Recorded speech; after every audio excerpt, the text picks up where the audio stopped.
Hi friends मु Minerva आज आपण मानक स्वागत करुछि आम चैनल सिविल स्पिरिट को। आज ये वीडियो रे आमे जानिबा मैप बा मानचित्र कौन। ता पूर्वरु मु किछि कथा कहि रखिबा को चाहूछि कि आपण माने ए वीडियोटी देखंतु एवं सब्सक्राइब करंतु ओ साइड रे दिया जाइथिबा बेल आइकन को प्रेस करंतु।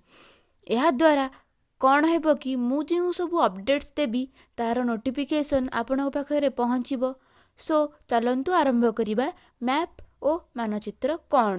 पृथ्वीर सबु पार्ट को एकाथर के देखिबा संभव नुहे, तेणु पृथ्वी विषय जानिबा पई ग्लोब आ मैप रो आवश्यकता पड़ी थाए। आमे तो सेकेंड चैप्टर रे ग्लोब विषय रे जानि सारिछे, एबे आमे जानिबा मैप बा मानचित्र कौन। ଏହା ପୃଥିବୀର ପ୍ରତିରୂପ, ଯାହାକି ସମଗ୍ର ପୃଥିବୀ ଅଥବା ଏହାର ଅଂଶକୁ ଏକ ସମତଳ କାଗଜ ଉପରେ ସ୍କେଲ ସାହାଯ୍ୟରେ ଦର୍ଶାଯାଇଥାଏ। ଏହାକୁ ମ୍ୟାପ୍ ବା ମାନଚିତ୍ର ବୋଲି କୁହାଯାଏ। ବିଭିନ୍ନ ପ୍ରକାରର ମ୍ୟାପ୍ ବୁକ୍ ଆକାରରେ ପ୍ରକାଶିତ ହୋଇସାରିଛି। ଏହାକୁ ଆଟଲାସ୍ କୁହାଯାଏ। ମାନଚିତ୍ରକୁ ତିନି ଭାଗରେ ବିଭକ୍ତ କରାଯାଇଛି: physical map, political map, thematical map. प्रथमे आमे जानिबा फिजिकल मैप बा प्राकृतिक मानचित्र विषय, जोटा कि प्राकृतिक तथ्यावली को नहीं प्रस्तुत मानचित्र को प्राकृतिक मानचित्र कहुए, जमीती कि पर्वत, भूमि, नदी, सागर, अरण्य, जलवायु इत्यादि। पॉलिटिकल मैप जोटा कि ओडिया रे आमे कहि थाउ राजनीतिक मानचित्र। राजनीतिक तथ्यावली को नहीं प्रस्तुत मानचित्र को राजनीतिक मानचित्र बोली कहा जाए। एथेरे देश, महादेश, जिला इत्यादि दर्शा जाई थाए। थीमेटिक मैप रे जोटा कि आमे ओडिया रे कहि थाउ तथ्य भित्तिक बा प्रासंगिक। एइथिरे कोनोसी गोटिए प्रासंग बा तथ्य उपस्थापना करा जाई थाए, जेमिति कि रेलपथ, सड़क इत्यादि। मानचित्र रे तीनिटी कंपोनेंट्स थाए, गोटे हला डिस्टेंस, आ गोटे हला डायरेक्शन, आ गोटे हला सिंबल। प्रथमे आमे डिस्टेंस बा दूरता विषय रे जानिबा। मानचित्र मध्यरे विशाल पृथ्वी को सीमित करा जाई थाए। पृथ्वी पृष्ठ रे अवस्थित दुईटी स्थान मध्य थिबा दूरता को मानचित्र उपरे अल्प केतेक सेंटीमीटर देखा जाई थाए। पृथ्वी पृष्ठर दुईटी स्थानर प्रकृत दूरता एवं मानचित्र उपरे थिबा दुईटी स्थानर दूरतार अनुपात को स्केल बा मान कुहा जाए। प्रत्येक मानचित्र रे भिन्न भिन्न स्केल व्यवहृत हुए।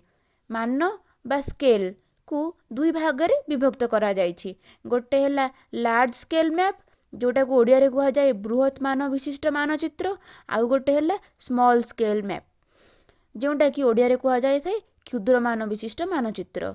लार्ज स्केल मैप रे एथरे छोट अंचल तथा सहर इत्यादि दर्शा जाई थाए, एवं स्मॉल स्केल मैप रे पृथ्वी, महादेश, महासागर इत्यादि दर्शा जाई थाए।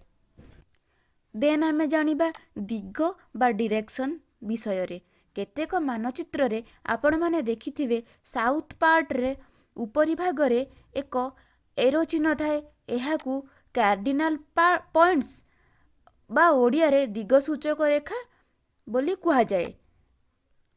आमे जदि मानचित्र आड़े को मुह करी छिड़ा हेबा, ताहाले हमर राइट हैंड पूर्व दिग को रहिबो एवं लेफ्ट हैंड पश्चिम दिग को रहिबो, एवं ऊपर भागटी उत्तर आड़ को रहिबो एवं निम्न भागटी दक्षिण दिग को रहिबो। मेनली आमे चारिटा दिग को जानिछु, किंतु सेगुड़िक मध्य रे आहुरी चारोटी दिग मध्य रहिछि। सेगुड़ी को इंटरमीडिएट डायरेक्शन मध्य कहि थाउ, जोटा कि नॉर्थ ईस्ट मध्य रे अछि, आ गोटे ईस्ट साउथ मध्य रे अछि, साउथ वेस्ट मध्य रे अछि, आ गोटे वेस्ट आ नॉर्थ मध्य रे अछि। दिग को मेजर करबा पई आमे कंपास यूज करि थाउ। देन आमे जानिबा संकेत बा सिंबल विषय रे। मैप रे घर, रास्ता, मंदिर, वृक्ष आदिर आकार और आकृति सठिक भाव रे दर्शाइबाटा संभव नुहे। एगुड़ी को लेटर, डायग्राम, कलर, लाइन आदि संकेत द्वारा मानचित्र रे दर्शा जाई थाए। इंटरनेशनल कंडीशन हिसाब रे मानचित्र रे प्रत्येक विषय पई निर्दिष्ट संकेत व्यवहार करा जाए। एगुड़ी को प्रचलित संकेत बोली कुहा जाए। କୌଣସି ଦେଶର ଭାଷା ନ ଜାଣିଲେ ମଧ୍ୟ ପ୍ରଚଳିତ ସଂକେତ ସାହାଯ୍ୟରେ ଦେଶର ଭୌଗୋଳିକ ତଥ୍ୟ ବା ବିଷୟରେ ଆମେ ଜାଣିପାରିବା। ସିମ୍ବଲକୁ ଭିନ୍ନ କେତେକ ଆନ୍ତର୍ଜାତିକ କଲରର ବ୍ୟବହାର ମଧ୍ୟ କରାଯାଇଥାଏ। ଯେମିତିକି ବ୍ଲୁ କଲର୍ ୟୁଜ୍ ହୁଏ ଜଳରାଶିକୁ ସୂଚାଇବା ପାଇଁ। ସେଗୁଡ଼ିକ ମଧ୍ୟରୁ ଡିପ୍ ବ୍ଲୁ ଗଭୀର ଜଳରାଶିକୁ ସୂଚାଯାଇଥାଏ। ଲାଇଟ୍ ବ୍ଲୁ କଲର୍ ହାଲୁକା ବା ଅଗଭୀର ଜଳରାଶିକୁ ବୁଝାଯାଇଥାଏ। ଗ୍ରୀନ୍ କଲର୍ଟା ସମତଳ ଭୂମିକୁ ସୂଚାଯାଇଥାଏ। ୟେଲୋ କଲର୍ଟା ମାଳଭୂମିକୁ ସୂଚାଯାଇଥାଏ। ଡିପ୍ ମେରୁନ୍ କଲର୍ଟା ଉଚ୍ଚ ପର୍ବତ ଭୂମିକୁ ସୂଚାଯାଇଥାଏ। ଲାଇଟ୍ ମେରୁନ୍ କଲର୍ଟା ପାହାଡ଼କୁ ସୂଚାଯାଇଥାଏ। ଦେନ୍ ଆମେ ଜାଣିବା ସ୍କେଚ୍ ବା ରେଖାଚିତ୍ର ବିଷୟରେ। ଲାଇନ୍ ଗୁଡ଼ିକ ସାହାଯ୍ୟରେ ବିଭିନ୍ନ ସ୍ଥାନ ଓ ପଦାର୍ଥର ଅବସ୍ଥିତ ଜାଣିବା ପାଇଁ ମନରୁ ଯେଉଁ ଡାଇଗ୍ରାମ ଡ୍ର କରାଯାଏ ତାହାକୁ ସ୍କେଚ୍ କୁହାଯାଏ। ଏଥିରେ ସ୍କେଲ୍ ୟୁଜ୍ ହୋଇନଥାଏ। ଦେନ୍ ଆମେ ଜାଣିବା ରେଖାଙ୍କ ବା ପ୍ଲାନ୍ ବିଷୟରେ। ଏଥିରେ ଲାର୍ଜ ଏରିଆର ଡ୍ରଇଂକୁ ସ୍ମଲ୍ ଏରିଆରେ ଶୋ କରାଯାଏ।